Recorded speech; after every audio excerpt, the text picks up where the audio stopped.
कहानी की शुरुआत फ्रैंक मॉरिस नाम के एक खूंखार अपराधी से होती है, जिसे अल्काट्राज नाम की एक हाई सिक्योरिटी जेल में भेजा जा रहा था। अल्काट्राज जेल समुद्र के बीच एक आइलैंड पर बनी हुई थी, जहां से आज तक कोई कैदी भाग नहीं पाया था। लेकिन फ्रैंक तो जेल से भागने के लिए ही मशहूर था। वो आज तक कई सारी जेलों से भाग चुका था, लेकिन अल्काट्राज से भागने के बारे में आज तक किसी ने सोचा तक नहीं था। करने की बात तो दूर है। जेल में पहुंचते ही सबसे पहले फ्रैंक की अच्छे से तलाशी ली गई, जिसके बाद उसे उसके सेल में भेज दिया गया, जहां अब उसे अपनी बाकी की जिंदगी काटनी थी। अगले दिन नाश्ते के वक्त फ्रैंक की मुलाकात लिटमस नाम के एक बूढ़े कैदी से हुई, जिसने एक चूहे को अपना पालतू जानवर बना रखा था। लिटमस के साथ अपनी बातचीत के दौरान फ्रैंक की नजर वुल्फ नाम के एक और कैदी पर पड़ी, जो शरेआम उसे छेड़ रहा था। पर फ्रैंक ने उसे नजरअंदाज करते हुए लिटमस के साथ अपनी बातचीत जारी रखी, जिसके थोड़ी देर बाद उसे वार्डन के कमरे में एक ब्रीफिंग के लिए बुलाया गया, जहां वार्डन ने उसे धमकाते हुए कहा कि यहाँ से भागने की कोशिश ना करे,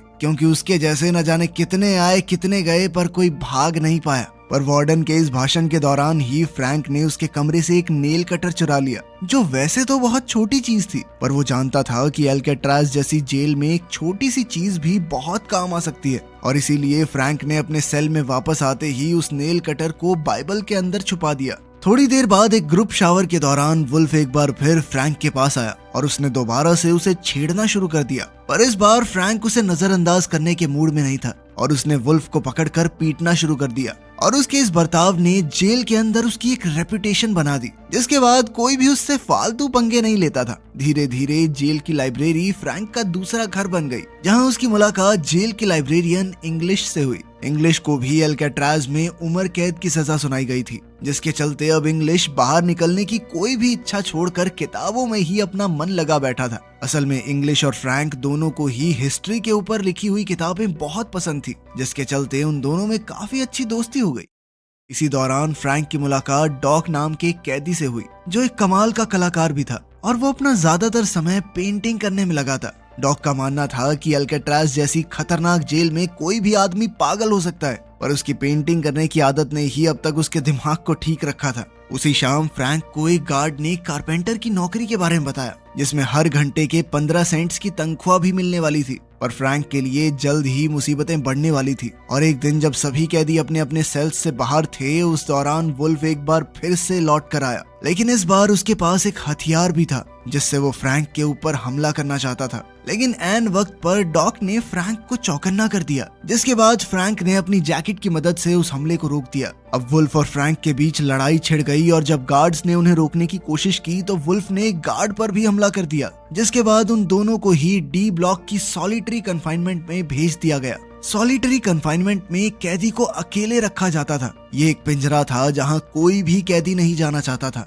और अब फ्रैंक को इस पिंजरे में सिर्फ अपने आप को बचाने की वजह से जाना पड़ रहा था। इस बात से उसे बहुत गुस्सा आ रहा था। 2 हफ्ते तक उसी पिंजरे में रहने के बाद जब फ्रैंक को आजाद किया गया तो लिटमस ने अपने चूहे के जरिए फ्रैंक को खुश करने के लिए एक वेलकम नोट भेजा। वापस आने के बाद फ्रैंक की अपने पड़ोसी चार्ली से भी दोस्ती हो गई, जो वहाँ एक बहुत बड़ी चोरी की सजा काट रहा था। और उसने फ्रैंक को बताया कि उसे बॉर्डर क्रॉस करके भागने का बहुत ज्यादा दुख था, क्योंकि उसकी इसी गलती ने उसके जुर्म को और बड़ा बना दिया। अगले दिन वार्डन ने बिना किसी को बताए जेल का दौरा करने का फैसला किया, जिस दौरान उसे एक कैदी के सेल में अपनी तस्वीर दिखाई दी, जो पहले तो उसे बहुत पसंद आई। पर अगले ही सेकंड उसने जेल से डॉक की बनाई हुई सभी पेंटिंग्स को बाहर निकालने का आदेश दिया और उसके इस फैसले ने डॉक को अंदर से पूरी तरह तोड़ दिया, क्योंकि डॉक सिर्फ अपनी पेंटिंग्स के सहारे ही जिंदा था। वो अपनी बनाई हर एक पेंटिंग से बहुत प्यार करता था। फ्रैंक ने डॉक को लाख बार समझाने की कोशिश की कि कोई बात नहीं भाई, पेंटिंग ही तो थी, अब जीना तो है ना यहाँ पे।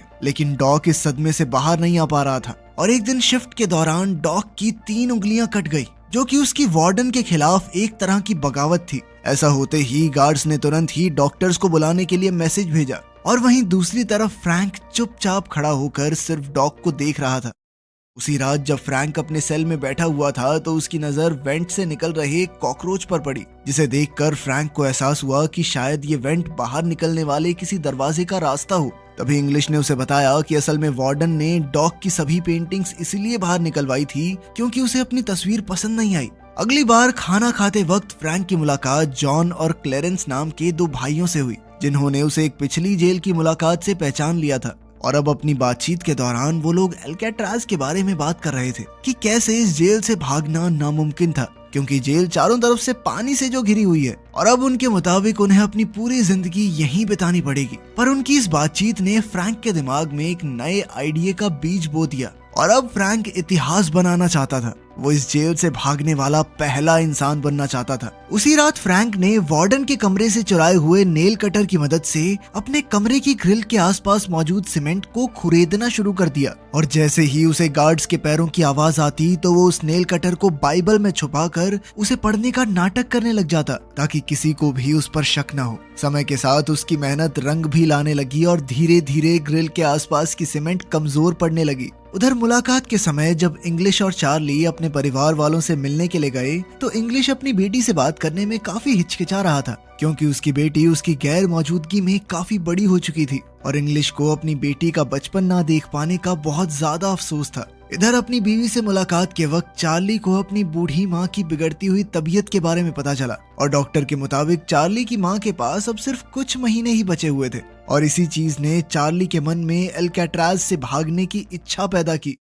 अगली सुबह नाश्ते के दौरान फ्रैंक ने जॉन और चार्ली के सामने अपना जेल से भागने का प्लान रखा। फ्रैंक के मुताबिक खारे पानी और हवा ने जेल की इमारत को काफी कमजोर कर दिया था, जिसके चलते वो लोग सीमेंट को कुरेद कर वेंटिलेशन ग्रिल्स को निकाल सकते हैं, जिसके बाद वो उन्हीं ग्रिल्स से होते हुए पाइपलाइंस तक पहुंचकर वहां से भाग जाएंगे। पर बात अभी भी वहीं अटकी हुई थी कि जेल से तो निकल जाएंगे, समुद्र पार कैसे करेंगे। इस पर फ्रैंक ने कहा कि क्लेरेंस जेल के कपड़ों के डिपार्टमेंट में काम करता है, तो वो वहां से एक एक करके कभी रेन कोट और थोड़ी बहुत रबड़ सीमेंट चुरा सकता है। इस सब की मदद से मुझे लाइफ बोट और लाइफ जैकेट बनानी आती है, भरोसा करो मेरे ऊपर। फ्रैंक का प्लान सभी को काफी पसंद आया और उन सभी ने एक साथ मिलकर इस प्लान पर काम करने का फैसला किया। उस रात फ्रैंक हर रोज की तरह अपने सेल में सीमेंट को निकालने में लगा हुआ था, पर इस बार चार्ली भी उसके साथ था, जो अपने सेल से बाहर नजर रखे हुए था ताकि किसी गार्ड को उनके प्लान के बारे में पता न चले। इधर फ्रैंक का काम तो हो रहा था, पर नेल कटर छोटा होने की वजह से उसको चलाने में बहुत ज्यादा समय लग रहा था और मेहनत भी बहुत ज्यादा हो रही थी। नेल कटर ज्यादा तीखा भी नहीं था तो जोर ज्यादा लगाना पड़ रहा था। इसी वजह से फ्रैंक के हाथ पर काफी चोटें भी लग गई थी, जो अब उसे काफी परेशान कर रही थी। इसीलिए अगली सुबह उसने सभी को इस परेशानी के बारे में बताया और अब उनके मुताबिक उन्हें एक बड़े और ज्यादा ताकतवर हथियार की जरूरत थी। पर तभी फ्रैंक की नजर अपनी चम्मच पर पड़ी और उसने तुरंत ही अपनी चम्मच को जूते पर घिसकर गंदा कर दिया, जिसके बाद उसने गार्ड को बुलाकर चम्मच गंदी होने की शिकायत की। बाकी लोगों ने भी उसका साथ देते हुए गार्ड से चम्मच बदलने की रिक्वेस्ट की। गार्ड को भी इसमें कोई गलत चीज नहीं लगी और उसने बड़ी आसानी से उनको चम्मच बदलने के लिए हामी भर दी। पर जैसे ही वो लोग चम्मच बदलने के लिए फ्रंट डेस्क पर गए तो जॉन ने वहां मौजूद गार्ड को अपनी बातों में उलझा लिया, जिसका फायदा उठाकर फ्रैंक ने एक एक्स्ट्रा चम्मच अपनी जेब में डाल ली। पर उसके लिए इतना काफी नहीं था और इसीलिए उसने लिटमस से अपने हिस्से के 20 दिन की मिठाई के बदले में बाकी सामान इकट्ठा किया, जिसके बाद फ्रैंक ने चम्मच पिघलाकर नेल कटर और सिक्के के साथ जोड़कर एक नया औजार बनाया, जो नेल कटर से काफी ज्यादा कारगर साबित हुआ। उसी रात जब फ्रैंक तेजी से सीमेंट को कुरेदने में लगा हुआ था, तभी एक गार्ड वहां आया, जिस पर चार्ली की नजर नहीं पड़ी। पर खुशकिस्मती से ऐन वक्त पर इंग्लिश ने बीच में आकर उस गार्ड का ध्यान भटका दिया, जिससे चार्ली को जेल बार्स पर जोर से मुक्का मारकर फ्रैंक को चौकन्ना करने का मौका मिल गया। इशारा मिलते ही फ्रैंक ने तुरंत ही सारा सामान छुपा दिया। वो लोग इस बार तो बच गए, पर अब फ्रैंक समझ चुका था कि वो चार्ली पर पूरी तरह भरोसा नहीं कर सकता। अगले कुछ दिनों में फ्रैंक समझ गया था कि उन ग्रिल्स के अंदर पेंच भी कसे गए हैं, जिन्हें खोलने के लिए उन्हें एक नया औजार चाहिए था। इस दौरान जब भी फ्रैंक को बाहर जाने का मौका मिलता तो वो ग्रिल से निकली हुई सीमेंट को चुपचाप बाहर गिरा देता। कारपेंटर शॉप पर काम करते हुए फ्रैंक ने चोरी छिपे एक छोटा सा औजार तैयार किया, पर उसे दुकान से बाहर निकालने के लिए फ्रैंक को उसे मेटल डिटेक्टर से बचाकर निकालना था और इसके लिए उसने एक लोहे का सड़ा हुआ टुकड़ा अपने हाथ में रख लिया। और जब मेटल डिटेक्टर का अलार्म बजा तो फ्रैंक ने गार्ड के हाथ में वही सड़ा हुआ टुकड़ा पकड़ा दिया, जबकि उसका असली औजार उसके जूतों में था। अपने सेल में पहुंचते ही उसने उस औजार की मदद से ग्रिल को खोल दिया, जिसके आगे पाइपलाइन का जाल बिछा हुआ था, जो शायद उनकी आजादी का रास्ता भी बन सकता था। पर फ्रैंक जानता था कि उन्हें अभी और ज्यादा तगड़ी प्लानिंग की जरूरत है और इसीलिए उन्होंने नकली सर बनाने का फैसला किया, जिसकी मदद से वो गार्ड्स को चकमा दे सकते थे। अब उन्होंने तुरंत ही सामान इकट्ठा करना शुरू कर दिया, जिसमें जॉन का काम नाई की दुकान से बाल इकट्ठा करना था। वहीं चार्ली पेंट का इंतजाम करने वाला था और फ्रैंक ने इंग्लिश की मदद से कई सारे अखबार इकट्ठा किए। और सारा सामान मिलते ही फ्रैंक तुरंत ही अपने काम पर लग गया। उसने सबसे पहले अखबार को दीवार से निकली हुई सीमेंट में मिलाकर इंसानी खोपड़ी का ढांचा तैयार किया, जिसके ऊपर पेंट और बाल लगाकर वो लोग गार्ड्स को चकमा देने वाले थे। अपने प्लान को और मजबूत बनाने के लिए चार्ली ने उन ग्रिल्स जैसी दिखने वाली नकली जालियां बनाई, जिन्हें वो भागते टाइम ग्रिल्स की जगह लगाने वाले थे, ताकि कोई गार्ड ये नोटिस न कर ले कि यहाँ ग्रिल तो लगी नहीं हुई।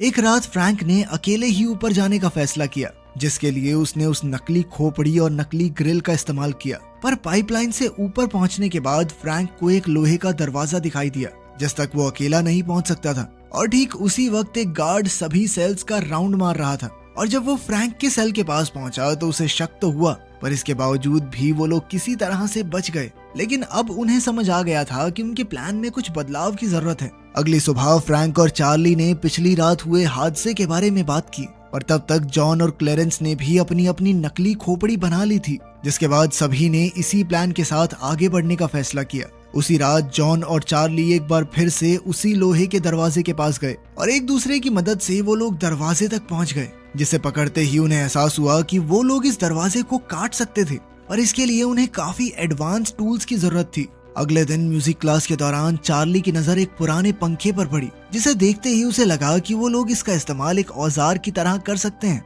और इसीलिए उसने अपने हिस्से की सारी मिठाई के बदले में लिटमस के साथ सौदा कर लिया। अब पंखे को क्लास से बाहर ले जाने के लिए चार्ली ने उसे एक इंस्ट्रूमेंट बॉक्स में डाल दिया, जिसकी मदद से वो लोग आसानी से बाहर आ गए। वो पंखा जैसे ही फ्रैंक के हाथ लगा तो वो तुरंत ही उसे एक औजार बनाने में लग गया, जिसके बाद वो लोग दोबारा उस लोहे के दरवाजे पर गए, और इस बार अपने इस नए औजार की मदद से उन्होंने वो दरवाजा काट दिया। इस बीच उनसे शोर भी काफी हुआ, जिसकी आवाज गार्ड्स तक पहुंची भी, पर गार्ड्स ने ज्यादा ना सोचते हुए उसे नजरअंदाज कर दिया। इधर फ्रैंक और उसके साथियों का रास्ता बन चुका था, जिसके बाद उन्होंने मंगलवार की रात को दुनिया की सबसे सुरक्षित जेल एल्केट्राज से भागने का फैसला किया। पर मंगलवार सुबह नाश्ते के दौरान फ्रैंक ने डॉग की याद में टेबल पर एक फूल रख दिया, जिस पर तुरंत ही वार्डन की नजर पड़ गई, और उसने फ्रैंक को जेल के उसूल याद दिलाते हुए उस फूल को कुचल दिया। वार्डन के इस बर्ताव से सबसे ज्यादा गुस्सा लिटमस को आया, पर जैसे ही वो वार्डन पर हमला करने के लिए आगे बढ़ा तो उसी वक्त अचानक उसे हार्ट अटैक आ गया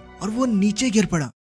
थोड़ी देर बाद वार्डन ने अचानक फ्रैंक के सेल की तलाशी ली, पर उसे वहाँ कुछ भी नहीं मिला, जिसके चलते वो काफी नाराज था, और उसने इसी नाराजगी में चार्ली और फ्रैंक का सेल बदलने का आदेश दे दिया। उधर वुल्फ भी सॉलिटरी कन्फाइनमेंट से आजाद हो चुका था, और अब वो दोबारा फ्रैंक पर हमला करने के लिए पूरी तरह से तैयार था। पर जैसे ही वो हमला करने के लिए आगे बढ़ा तो इंग्लिश ने उसे बीच में पकड़ लिया। उस रात फ्रैंक, जॉन, चार्ली और क्लेरेंस ने पाइप में मिलने का फैसला किया, लेकिन फिर ऐन वक्त पर चार्ली काफी ज्यादा घबरा गया और उसने प्लान में शामिल ना होने का फैसला किया। लेकिन बाकी तीनों बिल्कुल अपने प्लान के मुताबिक आगे बढ़ रहे थे, और इधर चार्ली की आंखों के सामने से उसकी आजादी का सपना दूर होता जा रहा था। उधर उस दरवाजे को पार करते हुए फ्रैंक और बाकी लोग छत तक पहुंच गए थे, जहां उन्हें सर्च लाइट्स से बचना था। उधर चार्ली ने भी आखिरकार जेल से भागने का मन बना लिया, जिसके बाद वो पूरी रफ्तार से पाइपलाइन से होता हुआ उस लोहे के दरवाजे तक पहुंचा। पर अब वो अकेला उस दरवाजे को पार नहीं कर सकता था, जिसका मतलब था उसने अपनी आजादी का मौका अपने डर की वजह से गवा दिया।